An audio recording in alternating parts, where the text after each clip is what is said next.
ہمارے جو یہ امام نسائی ہے نا، نسائی شریف، جن کے سیاستہ، تو مسلمان مجاہدین جب ان کے گاؤں پہنچے نا تو وہاں سارے مرد بھاگ گئے تھے، ایک مرد بھی نہیں رہا، عورتیں ہی عورتیں تھیں۔ جب مسلمان مجاہدین کو پتہ چلا کہ یہاں تو عورتیں ہی عورتیں ہیں، تو انہوں نے یہ نہیں کہا یہ تو غیروں کی عورتیں ہیں، لوٹ مار کرو، قتل و غارت کرو۔ انہوں نے کہا کہ نہیں، عورتوں سے ہمیں لڑنے کی کوئی ضرورت نہیں ہے۔ وہ اس گاؤں کو چھوڑ کر واپس آ گئے، کہا کہ یہاں تو عورتیں ہی عورتیں ہیں اور تم کیا کر رہے ہو؟ یہ ہے مسلمانوں کا کردار۔ اور جب حاتم طائی کی بیٹی ننگے سر حضور کے سامنے آئی تو پھر رسول اللہ نے ان سے قید ہو کر آئی اور فرمایا کیا چاہتی ہو؟ کہا جی میں نے آپ یہاں نہیں رہنا، مجھے میرے بھائی عدی بن حاتم شام دوڑ گیا ہے، آپ مجھے سواری دیں اور راستے کا خرچہ دیں، زیادہ راہ دیں تو مجھے آپ آزاد کر دیں۔ حضور نے فرمایا یہ بھائی ان کو سواری بھی دے دو، ان کو کپڑے بھی دے دو، ان کو زیادہ راہ بھی دے دو اور ان کو بحفاظت شام روانہ کر دو۔ جب وہ شام پہنچی نا، عدی بن حاتم، حاتم طائی کے بیٹا، ان کا بھائی نے کہا تھا میں نے حضور کا کلمہ نہیں پڑھنا، جو مرضی ہو جائے۔ جب وہ بہن بھائی کے پاس پہنچی تو پہنچنے کے بعد اس نے پوچھا تو کہاں سے آ رہی ہے؟ انہوں نے کہا میں تو رسول اللہ کے دربار سے آ رہی ہوں۔ انہوں نے کہا پھر کیا ہوا؟ انہوں نے کہا میں تو قید ہو گئی تھی۔ انہوں نے کہا پھر تجھے قتل نہیں؟ انہوں نے کہا قتل کی بات کرتا ہے تو قتل کی بات ہے؟ انہوں نے کہا تو نے کیسا ان کو پایا؟ انہوں نے کہا بھائی جان ایتھے سمجھ آنے والی گل نہیں۔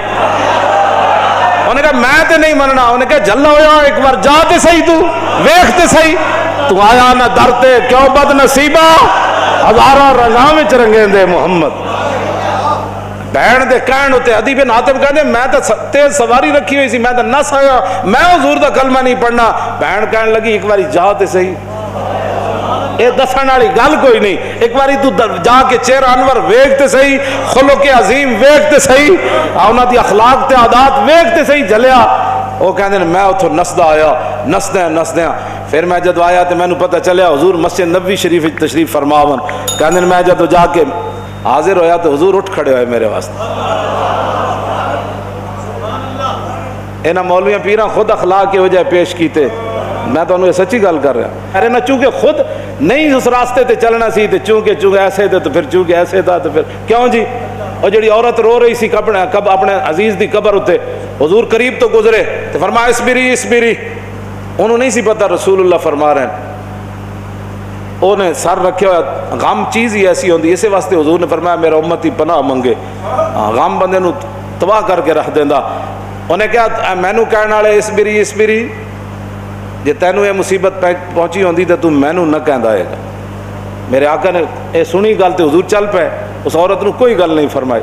اس سے یہ بھی پتہ چلتا ہے کہ جب آدمی اگلا اس حالت میں ہو تو اس کو تبلیغ نہیں کرنی چاہیے، بس جو بات کر دی وہ کر دی، بات ختم ہو گئی۔ زبردستی کسی نے ڈھا کے منانا ہے، لبیک دا نعرہ جنہوں سمجھ نہیں آیا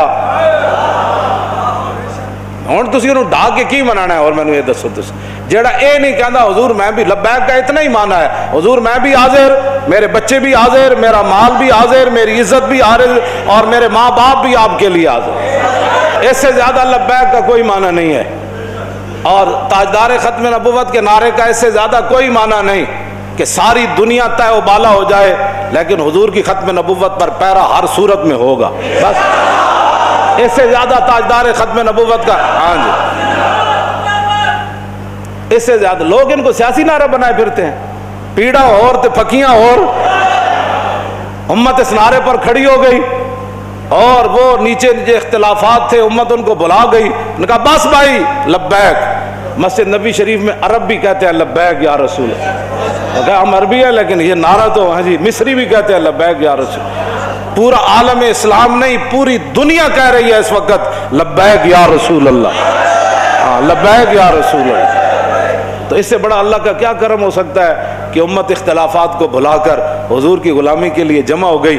اور اقبال کہتا تھا، میں کہتا تھا اقبال کی یہ خواب کب پورا ہوگا کہ اقبال کہتا تھا زان کے ملت را حیات از عشق اوست اور برگ و ساز کائنات از عشق اوست۔ اقبال کہتا تھا کہ ملت کی حیات، ملت کی ترقی، ملت کا عروج اور پوری دنیا پر اسلام کے غلبے کی ایک ہی وجہ ہے کہ امت حضور سے پیار کرے، حضور سے عشق کرے۔ تو میں کہتا یہ کیسے ہوگا، لیکن رب ہے جو چاہے کرے۔ یہ نہیں پتا تھا کہ ممتاز قادری نے جو تختہ دار پر لبیک کہا تھا اس نعرے کی برکت سے پوری امت ایسے کھڑی ہو جائے گی۔ ہاں جی، بات اتنی ہے کہ او عورت نے حضور نال گل کی تھی کہ مجھے بہت مصیبت پہنچی ہے، اس کو تو پتہ نہیں تھا یہ رسول اللہ ہے. اور غم کتنی عجیب چیز ہے کہ وہ حضور کی آواز کو بھی نہ پہچان سکتا. اللہم انی اعوذ بک من الغم والحزن، حضور کی اپنی دعائے مبارکہ ہے کہ میرا امتی کہ میں پناہ مانگتا ہوں غم اور حزن سے.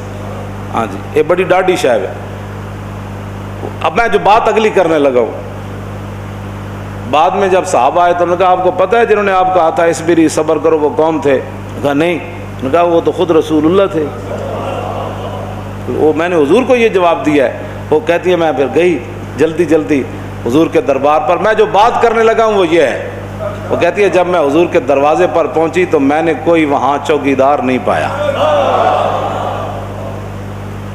50 گارڈ اگے تے 50 پیچھے. اس حضرت صاحب نے سلام کون لوے گا؟ جتیاں پوان والے اور جبے پوان والے اور تے میک اپ کرنے والے اور. ہاں جی، میں تو نہیں پڑھیا نہیں جو اس وقت حسنہ جلیا. اسی واسطے تو ایک باری جڑا حضرت عدی بن حاتم آئے نا تو جدو رسول اللہ نال ملاقات ہوئی حضور اٹھ کھڑے ہوئے تو عدی بن حاتم کہندے نے میرے دل نے گواہی دیتی ہے اللہ دے رسول. کیوں جی؟ فرماندے پھر حضور نے میرا ہاتھ پکڑیا تو حضور اپنے در اقدس کی طرف گھر دی طرف چل پے. کہندے راستے ایک بڈھی مائی مل گئی. عورتوں ویسی گلاں نہیں مکدیاں تے مائی بھی ہوئے تو پھر بڈھی بھی ہوئے. کہندے انہوں نے اتنی لمبی گفتگو حضور نال کی تھی تے حضور دے چہرہ انور تے بھی ناگواری دے آثار ظاہر نہیں ہوئے کہ میرے نال مہمان ہے تو بس بھی کر رہا. کہندے میں کھڑ کھڑ کے تھک گیا، لیکن رسول اللہ نے ایک بار بھی اس مائی نو نہیں فرمایا کہ مائی بس کر اور کام تھوڑے. کہندے انہوں نے اپنی پوری گفتگو مکمل کی تھی تو پھر حضور چلے نہ جدوں. کہندے دوسری باری میرے دل نے گواہی دیتی حضور اللہ دے رسول. تو کہندے جدو رسول اللہ گھر تشریف لے آئے تو حضور دا ایک مبارک تلائی سی جہدے تے حضور آرام فرماندے سن. کہندے نے اودے وچ کھجور دی چھال بھری ہوئی سی، کھجور دے پتے بھرے ہوئے سن. اس تے او بدن مبارک سوندے سن جنہاں دے بارے حضرت انس کہندے میں 10 سال خدمت کی تھی. حضور نہ سلام لیا، ہزاراں واری لیا، حضور دے مبارک ہتھاں نوں بوسہ دیتا، چومیا. ما مسست خزن ولا حریرن ولا شیئن قط الین من کف رسول اللہ. نہ میں کوئی ریشم نو ہاتھ لایا، نہ کائنات دا کوئی اور نرم کپڑا ہو جائے میرے ہاتھ وچ آیا کہ حضور دے مبارک ہاتھ تو نرم ہاتھ ہوے. کیوں جی؟ حضور اس تلائی تے سوندے سن جہدے وچ روئی نہیں سی، کھجور دی چھال بھری ہوئی سی. نہ انہاں کدی چھال ہوتے سونے، نہ انہاں کدی بدر جانے، نہ انہاں کدی جناب تلوار پکڑ کے خندق وچ پہرے دینے. انہیں تو کہنا یہ لبیک والے کیا کر رہے ہیں؟ اسلام تو امن کا درس دیتا ہے. میں کہا دسو نا خندق وچ کتنے بندے آئے؟ کیوں جی؟ خندق وچ کتنے بندے آئے؟ یہ دسو نا قوم لوگوں نو. اذا جاءتکم جنود فارسلنا علیہم ریحا وجنودا لم تروها وکان اللہ بما تعملون بصیرا. اذ جاءوکم من فوقکم ومن اسفل منکم وزاغت الابصار وبلغت القلوب الحناجر وتظنون باللہ الظنون هنالک ابتلی المؤمنون وزلزلوا زلزالا شدیدا واذ یقول المنافقون والذین فی قلوبہم ما وعدنا اللہ ورسولہ فی قلوب مرض ما وعدنا اللہ ورسول اللہ غرورا. یہ تو منافق کا کام ہوتا ہے جب مشکل وقت او جی دیکھا گریک ڈاؤن ہو گیا اور میں کہا پھر کی ہویا. یہ تو منافق کا کام ہوتا ہے کہ جب مشکل حالات آئے تو کہ دیکھو جی جن کا وہ دیکھو جی اللہ رسول دے ساڑے نہ ہاتھ میں ہاتھ کرنے دا معنی کر رہے ہیں، لفظی معنی تو نہیں نہ بنتا. اللہ رسول نے تو ان کا لفظی معنی کیا بنتا ہے کہ انہوں نے کیا اللہ رسول کی طرف نسبت کر دی کہ ہمیں تو دھوکے سے دوچار کر دیا گیا. ہاں جی ہمارے ساتھ یہ دیکھو کیا بن گیا کہ جناب ہمیں تو وہ کہتے تھے ہمیں تو پیشاب کرنے کا جو خوف ہے کہ پیشاب کرنے جائیں گے بندہ مار دے گا. تو کیسر و کسرا کب فتح ہوں گے؟ یہاں مدینے میں تو پیشاب کرنے کی سہولت نہیں رہی. 25,000 کا لشکر. منافق کا کام ہی یہ ہوتا ہے کہ وہ جب صحابہ ادھر جو ہے وہ کیا کارنامے سر انجام، اور منافق ان کا بھی رب نے قرآن میں بیان فرمایا کہ منافق کہنے لگے کہ ما وعدنا اللہ ورسولہ وَإِذْ قَالَتْ طَائِفَةٌ مِّنْهُمْ يَا أَهْلَ يَثْرِبَ لَا مُقَامَ لَكُمْ فَارْجِعُوا وَيَسْتَأْذِنُ فَرِيقٌ مِّنْهُمُ النَّبِيَّ يَقُولُونَ إِنَّ بُيُوتَنَا عَوْرَةٌ وَمَا هِيَ بِعَوْرَةٍ إِن يُرِيدُونَ إِلَّا فِرَارًا. کیوں جی یہ منظر بیان نہیں کیوں نہ چلو چلیے چلیے چلیے توبہ کرو تھے حال ہی کوئی نہیں. 25,000 کا لشکر آ گیا آج تے بچی کسی دی نہیں ہونی. کہنے لگے حضور گھر لوگ گئے پیچھے گھر میں بندہ کوئی نہیں کی بڑھے گا. اللہ نے فرمایا میرے حبیب گھر تے کاشانہ اقدس جدو آپ گھروں چل کے آ گئے تے آپ دا پیچھے گھر کوئی نہیں, صدیق اکبر دا گھر کوئی نہیں, فاروق اعظم دا گھر کوئی نہیں, عثمان غنی دا گھر کوئی نہیں, حیدر کرار دا گھر کوئی نہیں, انہاں دے گھر وکھرے آ گئے. میرے حبیب گھر لگے ہون دا مسئلہ نہیں, یریدون الا فرارا, اے تے چھا میدان چھڑ کے نسن لگے. سانو جی ہمارا لبیک سے تعلق نہیں ہے, مشکل ٹائم جو آ گیا, ہاں جی مشکل ٹائم, ہمارا لبیک سے تعلق نہیں, یہی تو بات ہے. لیکن قرآن, اقبال کہتا اگر درس قرآن ہم نے بلایا ہوتا, یہ زمانہ نہ زمانے نے دکھایا ہوتا. یہ منافقت کے کام ہوتے ہیں مشکل کے وقت. انہیں دسے ہی نہیں کہ رسول اللہ غزوہ خندق دے موقع تے خود تلوار پکڑ کے کیویں کھڑے ہو. جب 50,000 دا لشکر خندق دے کنارے آ گیا, عمر بن عبد بہت گھوڑا چناب چھال مرائی تے ادھر آ گیا, تے 50,000 دا لشکر اتنے آ گیا, تے سارے چاندے سن کے گھوڑے سمیت ادھر آ جان. اس وقت میرے آقا و مولا پھر خود تلوار پکڑ کے کھڑے ہو گئے, اور حضور کو اللہ نے دبدبا کتنا دیا, کانہ و فرد فی جلالتہ فی عسکر حین تلقاہ وفی حشمی لہو ہمم لا منتہا لکبائرہا وہمتہ الصغری جل من الدہر.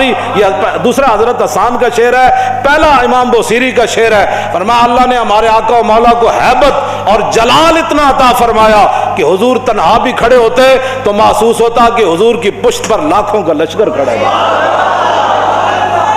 ہاں جی ہاں جی توجہ,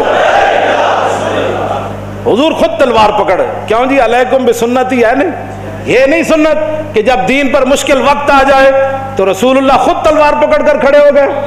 کیا یہ ان کے لیے سنت نہیں تھی کہ جب حضور کی ختم نبوت پر مشکل وقت آیا, حملہ ہو گیا اور حضور کی عزت پر حملہ ہو گیا, تو کیا قوم کے رہنماؤں کی, مذہبی رہنماؤں کی, پیروں کی, فقیروں کی, مولویوں کی یہ ذمہ داری نہیں تھی کہ خود میدان میں ایسے نکل آتے؟ یہ ہے نا علیکم بسنتی و سنت الخلفاء. کیوں جی الراشدین, اور سنت خلفاء کیا ہے؟ یہ تو حضور کا اپنا اس طریقہ مبارکہ ہے نا. سنت خلفاء کیا ہے کہ جب جنگ یمامہ میں مسلمہ آیا تو افضل الخلق بعد الرسل, آپ نے فرمایا بدری ہوئے یا غیر بدری ہوئے, بڑھا ہوئے یا جوان ہوئے, اکھاڑا صحابی ہوئے یا نابینا ہوئے, ہاتھ سلامت ہومن یا کٹے ہوئے ہومن, سارے یمامہ پہنچو. خلفاء دی بھی یہی سنت ہے. جب ختم نبوت کا مسئلہ آیا تو پھر سیدنا صدیق اکبر خود بھی تلوار پکڑ کے چل پے, لشکر تے روانہ کیتے نا, ہاں جی خود بھی چلن لگے. حضرت مولا کائنات علی مرتضیٰ نے روکیا, فرمایا ابو بکر جو آپ کو کچھ نقصان ہو گیا تو ہمارا کیا بنے گا؟